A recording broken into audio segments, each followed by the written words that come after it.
folks, and welcome back to NTI's Japan Real Estate Podcast. I'm your host, Ziv Nakajima again, and this podcast was brought to you, among others, by Emil Gorgis, a Tokyo real estate agent who specializes in serving international or mixed nationality families looking for the perfect family home. So Emil's an Australian. He's been living here in Japan for the past 2 decades, 8 years of which he's been actively buying, selling, and managing real estate properties in the city on behalf of his own family and a great many happy clients. And he also acts as a mortgage broker on behalf of his clients. So his company has a dedicated loan officer in many of the Japanese mega banks. And if you're a regular listener, you probably already know him from our JREP, the Japan Real Estate Experts panel sessions. So you're probably already aware that the man is an absolute fountain of wisdom on all things related to real estate in Japan, and in particular to family homes, the greater Tokyo metropolitan area, and mortgages. And most importantly, he's incredibly generous with his time and advice, which he's more than happy to provide at no cost or commitment to anyone asking.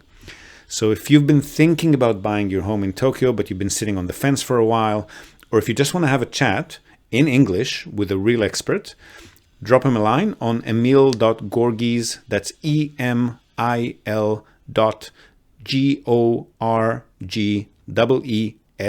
emil.gorgis at tokyorealty.jp. Hit him up today and start exploring your options. All right, so for today's episode, this is another conversation that I've had with the awesome Haley Agra, the young entrepreneur that we've had here on the podcast a number of times already. She's originally from the US, now living in Japan, and she's slowly but surely putting her plan into motion to buy a home near the US military base where her parents both work, first rent it to them and at a later phase to other military base personnel. We've talked about this business model here on the podcast on several occasions, not only with her. And today we talk some more practicalities, mainly translations, interpretations from Japanese during the purchase process, zoning regulations, rebuilds, short-term rentals, insurance policies, subleases, taxation, accountants, claiming expenses as deductions. And we also touch on mortgages, renting out your property or parts of it under a home loan arrangement. And then we get into more personal stuff, and she kind of interviews me about pulling the trigger on investment and other business ideas, how I evaluate deals and conduct due diligence, joint ventures versus individual investments, and some more general personal stuff too, professionalism, transparency, how to handle business mistakes. And towards the end of the conversation, she also gets a sneak peek into my new business, which you'll probably hear a whole lot more about in coming months. So make sure to listen until the very end. Enjoy our little chat, and I'll see you again on the other side. Got it. All right. What are we talking about today? I had questions on the house that Chris and I will be investing in for ourselves and for my parents. And then I have Ziv specific questions. Ziv specific questions. I like that. Okay. Yeah. First, who can I get in contact with for translating services in case Chris does not have time to learn the necessary language or written word for the contract? Well, I mean, there's a bunch of translators and interpreters that you can hire. To actually get a certified translation, or even not a certified translation of the documents, you can just outsource that online to someone, and they'll just review the documents and give that to you. An interpreter, you'll need to actually hire somebody to come in with you to sign the for the signing meeting. So the real estate agents have a Taken license, which is like an official license document reader kind of thing that everybody needs to have involved when there are legal contracts being drawn and signed. And whoever has a Taken license is not allowed to go through the documents with anyone who doesn't understand them 100%. Right. Not just via spoken language, but can actually read all of the legalese and kanjis and everything contained in them. So I'm not sure what Chris's background or proficiency is. He's native. He went to school for it. And when he was in New Zealand, he took classes on the weekends. And he does all of his work in Japanese. And I'm just I feel like he might not know specific real estate kanji. So is there Well, like I a mean, document I could give him and be like, here, test you? well, once you get down to actually, once you highlight the property that you want and that you actually know that you're going ahead with it, at that point, they'll give you a draft of the documents for review. Okay. I mean, we can give you some samples and stuff, but they could be different because each judicial scrivener, property lawyer composing these documents might compose them a little bit differently. Okay. There are templates, but not all of them will be exactly similar to those templates. So the best thing to do would be to go ahead with the process, highlight the property that you're interested in, and then once you get a draft of the documents, let Chris have a look and see if he can actually read that. Okay. And also you can search online for real estate purchase contract template or real estate purchase contract sample, and just get a bunch of samples, just download them from whichever website you find them on, and just let him have a go at it. See if you can read that or not. And then if it's necessary, you can then outsource the interpreter to come to the meeting with you. The online part, like actually sending the document over to be translated in advance, that would be the easy part. But if you need an interpreter to come with you to the contract signing meeting, that's something that you'll need to schedule a little bit in advance. So, okay. I'm not really aware of how much they charge for this kind of service because we do that on our customers' behalf as part of the fixed fee that they pay us for purchase facilitation. And we don't actually translate and interpret. I mean, we're sometimes present in a meeting if they insist on being present themselves, then we would join them and provide interpretation services, but basically we would be doing everything on their behalf and they wouldn't need to be involved. So we don't actually do translating and interpreting on their behalf, except in some, like we might give them summaries, of important sections of the document. Just this is talking about this is talking about that, but we're not official translators. Okay. So I'm not really aware of how much that sort of service would cost. I will look that up. Okay, so that answers that. Number 2, after talking to Chris about numbers we're comfortable with, he is comfortable with investing a lot more than I am. Probably because he has a full-time job and the interest rates are so low here. I'm still thinking about the numbers as if I were in America investing in a house. We're like paying 3.5% interest. So 7 times his income. Well, that's assuming that you've actually found out whether he's eligible or not. Have you checked that? That's true. He had a few more questions and he needs to take a day off to go to the bank. So he's doing that, I think, after the 15th of this month. Okay, cool. Yeah. Where can I find updated zoning regulations in case we get a house that's... So if you want to find those out in advance, you can just go to the local legal affairs bureau. I forget what the name is in Japanese. The government entity that handles property construction and property ownership transfers, like they're called the Legal Affairs Bureau in English. But you don't really need to do that because once you're looking at an actual property that you've got in mind, the agent will provide all of the zoning information related to that property as part of the due diligence and documentation packages they're going to be providing you with. Yeah. But you're only talking about residential rentals, right? As what you're going to be doing with the property. Yes. So you'd always be in a zone that's okay for that. There's no zone that doesn't allow residential. Okay. That's good. In what cases is it when it's commercial? When they have, it's like past 5 years, the building needs to be updated enough.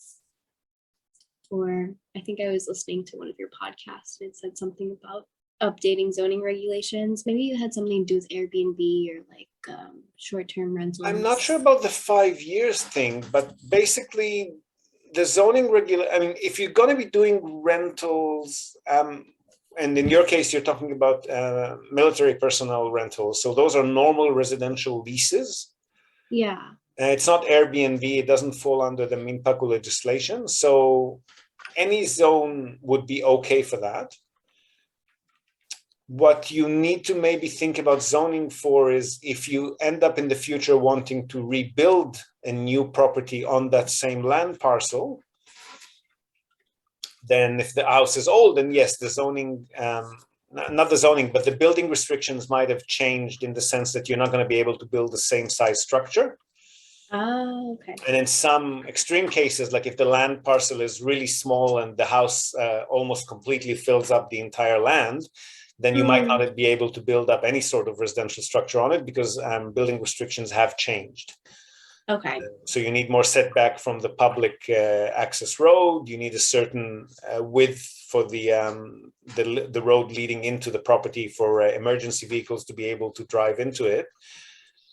But that's only going to be relevant in case you're planning to rebuild the property from scratch in the future. As long as you return the concrete base that it's built on, anything that you do will be considered a renovation, not a rebuild. So it's probably not going to be applied to you. Okay, yeah, that makes sense. Okay, so you already answered the Minpaku, basically. So based on like residential leases and long-term leases, it wouldn't be in Minpaku. What? Any zone would be okay for that, yeah. Okay. For Minpaku, it's not the zoning so much as it's a local municipality deciding where they allow or don't allow short-term stays. And it's not a part of the normal building zoning restrictions. It's just a new framework that they've been allowed to put in place since 2018, which allows them to say that in particular areas or particular distance from public facilities like a school or an elderly care facility or a museum or library or what have you. So a lot of municipalities have made new bylaws that saying within such a distance from such a property, you can't actually have a short-term stay operation. Some of them have decided that in their respective area, you can only do short-term stays on the weekends or certain times of the year. But that's not really to do. I mean, it's a kind of zoning, but it's not the building, it's not the commercial or residential zoning that you're usually referring to.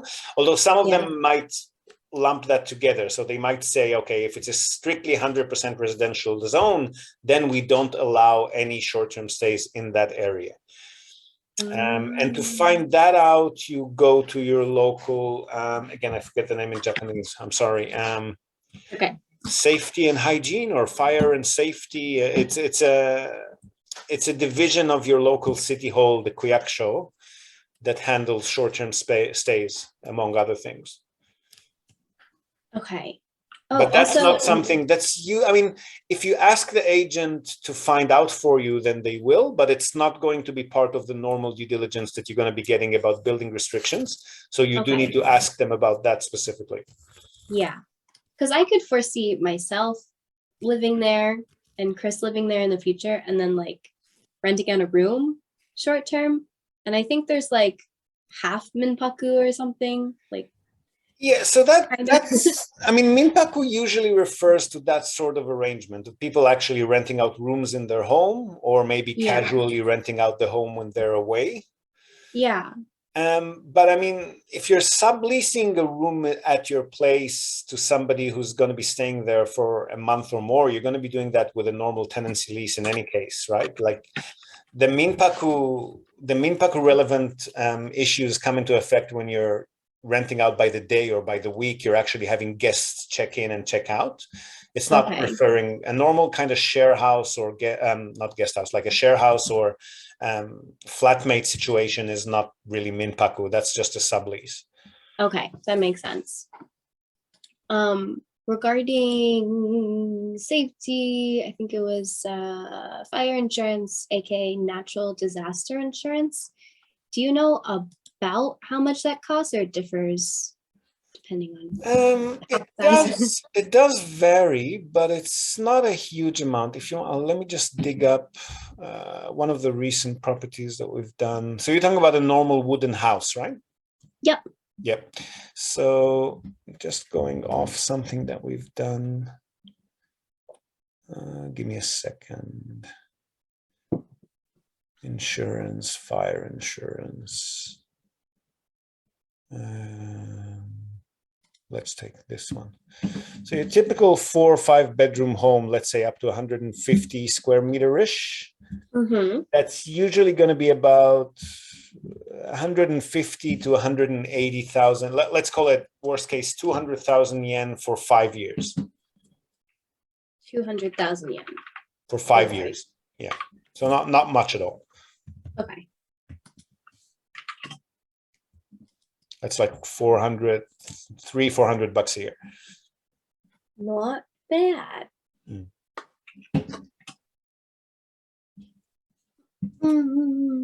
Okay. So if we had the sublease, how would Chris report that? He would have a piece of paper and then give it to city council or something? No, it's part of your normal income. So whatever he's reporting on his tax statements every year, whether he's using an accountant or whether he's doing it himself at the tax office, he just adds that to his annual income. Okay. And it's taxed exactly the same way. But then you want to also add your costs that are related to the property, right? So the purchase costs, the maintenance costs, if he's using a property management company or any sort of real estate agents, all of those fees, just so that you can claim all of those as deductions. Because if your income goes up, you're obviously going to be paying more taxes. So it's a good idea to also file any deductions that you have. That's great. But it's normal. It's taxed as your normal income stream. There's no different tax levels for whether it's rental income or salary income or whatever. Oh, okay. That's good to know. Is all the same. Do normal individuals who don't have any other income besides their job, do they usually do their own taxes? I heard that they don't. It's just like automatic. It's not automatic. It's just that their employer usually takes care of that for them. Okay. So depending on the size of the company, the company might have either an in-house or an outsourced accountant that provides that sort of services to employee as part of their salary package. But once you branch out to diversified sources of income, whether it's from investment or real estate investment or whatever, then you probably want to hire your own accountant. Because the ones provided by your employer are not going to be they're not going to be doing anything for you aside from handling your salary tax requirements. Right. Also, they're not really being paid enough to start being creative. Whoops, what happened there? Probably a gaming notification. So yeah, they're not being paid enough to be creative on your behalf and see how you can minimize your taxes. So it's a better idea to hire your own accountant once you go beyond just a normal salary. Okay. Hire your own. And at what point would you hire your own accountant if you're someone who has a full-time job and then maybe some rental income coming in? Would you wait for another stream of income? Well, the moment you purchase a property, you want to get an accountant on board, because to claim your full deductions, you need to declare that you've purchased a property within the year after the purchase. Okay. And then it's called a blue form, and then that starts your claiming cycle, which you can carry on all of your costs forward for 3 years, the purchase costs at least. So you want to get the accountant involved from the moment you purchase the property. Okay. Even if would us putting the house under like primary residence and getting that mortgage loan, would that affect any of it? And they're saying like, why are you renting out your primary resident home already? You just bought it. Well, if they are you talking about renting it out completely or renting out a room in the house? I mean, technically we're renting out the whole house to my parents, but I mean, I'm going to be there pretty often, but I'm not on the... Well, if the bank finds out that that's what you're doing, they could call out the loan. So investment loans are not meant to be at the same terms that home loans are. Right. So the only way for you to be renting out part of your house is if you're living at 50, if you're using for your personal purposes 50% of the house or more, then you're still okay with the terms of the homeowner loan. Okay. But if you're not living there, or if you're renting out more than 50% of the home, then you shouldn't be receiving a home loan for that. And if the bank finds out, they do have the legal backing to just call on you to pay the remainder of the loan immediately. Or if they agree to maybe refinance it as an investment loan, but those are not going to be the same terms. Right. So the primary home loan versus the investment loan, do you know the differences in interest it is? Yeah, so the homeowner loan usually is under 1% interest. Okay. And more importantly, they will give you up to 105%. So they're actually going to finance it fully, including purchase costs, or Okay. including most of the purchase costs at least. An investment loan is usually going to be above 1%, depending on your personal circumstance, somewhere, let's call it between 1.5 to 2.5 usually. And that's going to be 60 to 70% LTV. So you're going to have to be putting down 30 to 40% cash. We interrupt this broadcast. I always wanted to say this. We interrupt this broadcast to tell you about Tokyo Family Stays. They're a short-term rentals company in Tokyo, and they offer a home away from home experience, which is just perfect for remote working, quarantining, or if you just need somewhere quiet to hide away from the world. So they offer a variety of options for families, for corporate relocations, or simply if you're transitioning between homes in Tokyo. Now, the properties are super comfortable, tastefully furnished, fully equipped with all amenities, and they accommodate up to 10 people. So really the only thing you'll need to bring with you is your toothbrush and maybe a change of clothes. They've got fast, unlimited wireless internet, dedicated workspaces, and fully equipped kitchens, and they're just a delight to stay in, a fantastic alternative to Japanese business hotels, which if you've ever stayed in one, you probably know they're tiny, they're noisy, fine for a night or two if you're on your own, but long-term or with a family, you'll probably feel you're in a jail cell very quickly. So if you want to give yourself a sense of space and freedom by renting a real home with comfortable Western beds, including all the necessities like baby bedding, children's toys, high chairs, you definitely want to reach out to Tokyo Family Stays. They've been at it for over a decade. They're a fully licensed Minpaku or short-term stay operator. And as a special bonus for our viewers and listeners, they're also throwing in a breakfast basket upon arrival for anyone who books and mentions the Japan Real Estate Podcast or NTI. And not only for guests, if you're a property owner, you've got an investment property that you want to tweak for higher profits, or a holiday home that you want rented out when not in use via short-term stays, drop them a line today. See how they can help you maximize your property's income. And again, as a special bonus to our viewers and listeners, they're also offering a free audit of your existing short-term stay listings without any obligation whatsoever. So feel free to reach out to them at tokyofamilystays.com. Well worth your visit.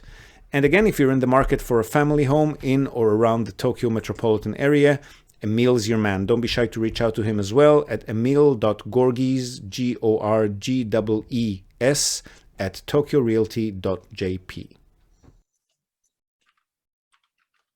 And also, they're going to be a lot more picky with investment loans. They're not going to approve it for any property. Okay. Whereas the home loan, usually, if it's not too old, not falling apart, they don't care about location much because you're going to be living there. Right. Okay. So I know that Chris hasn't popped the question, but we talk about it often. Would it change if we were to say, like, this is my fiance, her parents are living there, and they're paying us rent? If you or whoever, let's put it this way, whoever is signing the loan, whether it's Chris and yourself as co-signatory, needs to be living in the property for it to be a home loan. Otherwise, if that person is not living in the property, whoever they're renting it out to, it's considered an investment. That makes sense. Yeah.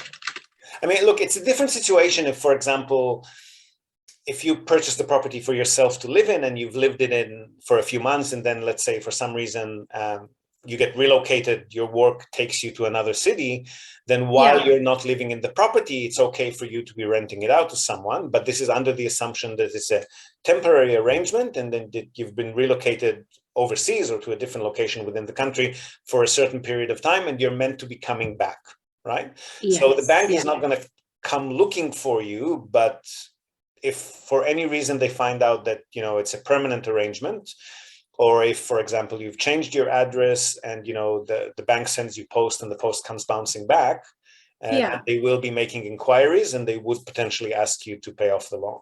Okay. Okay. That makes sense. And definitely, if you're going to be making changes to the house, like to make it more, more easier to rent out, and it definitely looks like, for example, you've subdivided it into 4 or 5 single person kind of dwellings, then definitely that's going to be a case for the bank to say that's an investment. Yeah, that makes sense. Okay. That was great for Haley questions. Okay. Ziv specific questions. Right. How long did it take you, or how long does it usually take for you to hop on a financial or business opportunity? How much due diligence do you have to do? Well, it depends on the business opportunity profile, right? Like if it's a property investment, for example, I feel fairly confident that I know what I'm doing, and I've done a few of them in the past. Yeah. In which case, I would be going to Chikako, who is the one managing our finances. And she, on a regular basis, would tell me that we're very poor. We've got no money for anything. We can't travel. We can't buy anything. She save, save, save, save. But if I bring an attractive property deal to her and I say, oh, this one looks really nice, I wish we had money to buy, then she'll suddenly find 50 or $100,000 that we can actually invest. So that's usually the only delay on my end, is to bring it to her and get her approval to go ahead with it. Yeah. If it's a different kind of investment, like a new business or a financial opportunity, I'll usually do a bit more digging into it first, just to educate myself. And it also obviously depends on what sort of capital is involved. I mean, for example, I was looking and still am looking at a potential holiday resort in Thailand, right? So you could say that it's real estate and I know what I'm talking about, but I've never purchased or run a holiday resort anywhere in the world. And Thailand has its own complexities with land ownership and setting up companies and so forth. So for me, that's been a process that I've been umming and ahhing about for a good few years, right? Okay. Yeah. If it's a small kind of business, like right now, I've started another business that I haven't really needed to invest much capital in. It was mostly investment of my time at this stage. So that kind of thing, I'm very happy to bounce into immediately and just see how it goes. So it really depends on the type of investment and the capital involved. Right. So would you say that you at the least spend a week like dabbling the idea of a new investment for a property or a business, or would you say a little bit longer? For property, it can be faster than that. Because the property market in Japan moves very quickly. And we've got the experience to quickly assess whether a deal is attractive or not. Then we would usually be happy to put in an offer within a few days. Okay. Just because we kind of know what we're doing. So the deal might still not go through, because once we start receiving due diligence info and, there's more information about the building and the tenant, stuff that's just not available from the get-go, then we might still pull back. But to give it the, pre-approval green light usually takes us just a few days. Okay. Anything else, I would usually take anywhere between a few weeks to a few years to study before I pull a trigger. Really specific. That's good. Yeah. I think it's good to have different methods depending on what your expertise is. Yeah, I mean, I know the areas that I know, and I don't know the areas that I don't know. So I'm always happy to learn, but I'm not going to be pulling triggers on stuff that I have no idea about. Right. Unless it's like really cheap, right? Like if it's like, for example, that this event that we're organizing in Fukuoka next weekend. The entire amount that I might potentially be losing on it, even if it was completely in the red, and it's not, would be maybe $1,000, right? So that kind of thing, I maybe take a week or two to decide on, but not more than that. Anything beyond that could definitely take longer, especially if I've got other investors that I'm bringing in with me, right?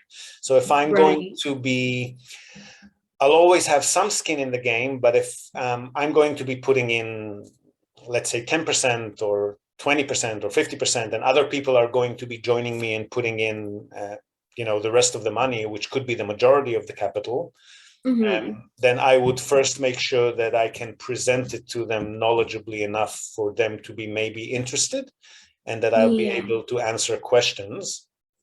So that takes just preparation and study. Right. That makes sense. I feel like I'm doing that with the property that Chris will be putting his name on. Two, who did you look up to growing up and why? Oh, growing up like teen years, you mean, kind of thing? Yeah. Someone who inspired you to go for more. Not really financially related at all. I wasn't even remotely financially aware until my late 20s, Right. maybe even early 30s. So for me, it was, I suppose, Lifestyle. writers. Oh, Yeah, writers. yeah. I was a bookworm. I used to read a lot. I still do, and I just get totally enamored with people who could write beautiful phrases or explain stuff very clearly. So I just, yeah, the people that I Very was looking cool. up to were people who could write. What is your favorite book? My That favorite book. yeah. I can't. There's no way that I could. I got so many favorite books. I suppose if I'm just looking back at those years, like the my teen formative, let's call it early teens to early 20s. Yeah. Richard Bach was a big one for me. Okay. He wrote Jonathan Livingstone Seagull and Illusions and a bunch of other. But that's totally not motivational, financial, That's okay. entrepreneurial. It's got nothing to do with that. It's just like about being happy and maybe a little bit spiritual and stuff like that. Very cool. Mm. Uh, um, how did you start feeling comfortable in your real estate abilities or capabilities to create a business in Japan? Chicago. Well, I don't think you're ever 100% comfortable because there's always going to be some particular area of knowledge that you're not quite informed on, even if I you've been doing respect it for that. a while, right? So Right. I think it's more a case of being comfortable to be completely frank and open and transparent with the people that you're marketing a service to, right? So Yeah. if you sort of um, let people know that this is what you've been doing and this is what you think might work, but you're not sure about it, and you invite them along for the ride, and you give them the confidence that maybe you don't 100% know everything down to a T, but that you're definitely going to be there discovering it with them, and most importantly, having their backs when things do need attending to. Yeah. And I've got the confidence to do that. So I guess I don't know if confidence is the right word, but if you're not like fake it till you make it type, and you're not pretending that you know everything and pretending that you've got Right. all the answers, and you're fully transparent all along the way, and that includes often saying, look, we've made a mistake here and here and here, and Yeah. this is how we're going to here's how we're going to fix it, or how we're going to compensate you for it. Then I feel confident that I'm honest, right? I don't Yeah. need to be looking over, over my shoulder to see if someone's going to be catching me at being silly or doing something that I shouldn't have done. Like we've had cases where due to our own internal errors, we've misrepresented a property, for example, and the customer ended up Mhm. being out of pocket, and we just had to pay them back because it was our mistake. Yeah. As long as you're willing to do that, it's not a matter of confidence. Just be confident to be honest, I think. Yeah. I think a lot of people have tons of confidence in your business because of the transparency that you provide. So Yeah. I think it's really cool everything that you've built with talking to people and having that online, super transparent. And that's why I was so gravitated towards contacting you. Thank you. Yeah. Oh, you talked about this a little bit last time. You are creating a business based on investment opportunities of Japan, whether that be all the businesses or like a certain sector. Can you tell us a little bit more about that? To a point, we're still studying that. Okay. We're going forward with our first case study with a customer at the moment. So I'll hopefully have a little bit more information on that once we see how that pans out next year. But essentially, we're going to be helping people invest in businesses in Japan. So Mhm. we'll start off with franchise businesses. So that's a really easy, logistically and operationally, it's easier to get into because there's a franchise headquarter in place, and they've got, I don't want to call it a blueprint, but they know how to do what they do. So they are fully involved with each and every franchisee, and they're doing their best to make the business a success because they get a commission and also they got a reputation to uphold. So with franchise headquarters holding your hand throughout the process, setting up shop, that's a really good entry level sort of business that we'll be helping people get into first. And once we've got a bit more experience and we've set up and managed, you okay? Yep, it's just hiccup. So once we've set up and managed a few of those on behalf of customers, and we see that we know what we're doing there, and then we might try to leverage that experience into maybe starting a business from scratch for them. Gaming cafe. What cafe? Gaming cafe. A gaming cafe. Yep. Video game cafes or like PC cafes are a big thing. Other games, not sure. Like I know a few people who are in that space. They're not, I mean, they love what they're doing, but they're not making huge bucks. Okay. I have no idea. I just know that I want to go to one. Yep. Yeah. That is it for my questions. Awesome. What's your, so what are your plans looking like? You were talking about how much you're comfortable to invest and how you think you're going to be structuring it with Chris. So what's on the, like, do you have like steps, deadlines, milestones? Deadlines, not yet. We're going to talk more about it after we get the pre-qualified loan. And I'm going to email Emil because Chris had a question. It was something like, I think you basically answered it. He said, how do you report taxes? Wouldn't that raise eyebrows because it's under Chris's primary residence? So if I was living there and Chris and I were either married or about to be married, that would be fine. So well, not really. I mean, Chris needs to be the one living there if he's the one signing the loan documents. Yeah. When I was living in Gotemba, he would come every weekend. So he was basically living with us. Yeah, no, but it needs to be his registered address. Like it needs to be the address that post goes to, the address that's on the address certificate at City Hall. It needs, if that's going to be your home, you need to be registered at that address fully. Okay. So they're not going I don't think that would be a problem if he did. Yeah. We'd probably have our Amazon packages here though. Okay. So we're thinking of having, we do have some timeline. So we're thinking he gets a pre-qualified loan around December. Then I talked to one of my real estate friends in Gotemba between January and February. And then hopefully we find a place, and before I go back to America and say hello to my newest first nephew. Congratulations. Yeah, that's crazy. Then we'll probably have some contracts going underway, I think March. Awesome. And then we would move everyone in. That sounds brilliant. I mean, look, it could be that the best thing for you to do is to get the both of you to register your address at the property, and that satisfies all the home loan concerns. And then, you know, if you happen to have family living with you because they're family, it's not really anyone's business if anyone's, you know, helping you with household expenses or what, right? That's true. As long as we put that on his income, then it should be fine. Or should we not? Could we not? That's totally between you and your accountant and the tax department. I wouldn't know. But I'm saying from the bank, from the loan perspective, the bank doesn't care about your, I mean, they care about your income to grant you a loan or not. Yeah. But the bank wants to know that you are living at the property. If you're living at the property and then you've got other people living with you because they're family members, then that's between you and them. The bank doesn't care about that.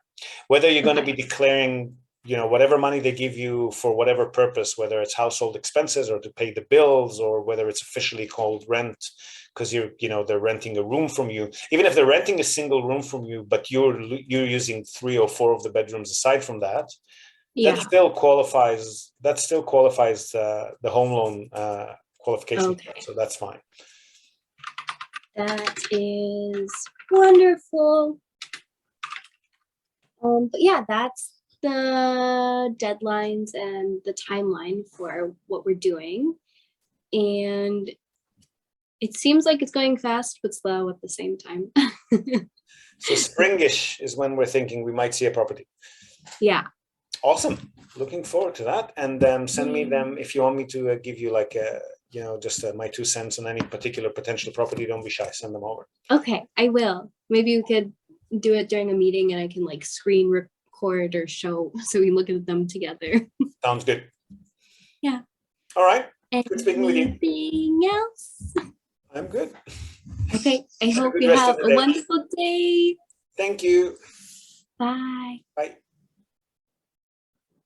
So there you go. An awesome nitty-gritty chat with the fabulous Haley Agra. As you can probably tell, I really enjoy speaking with her. I hope to have more conversations to share with you in the future.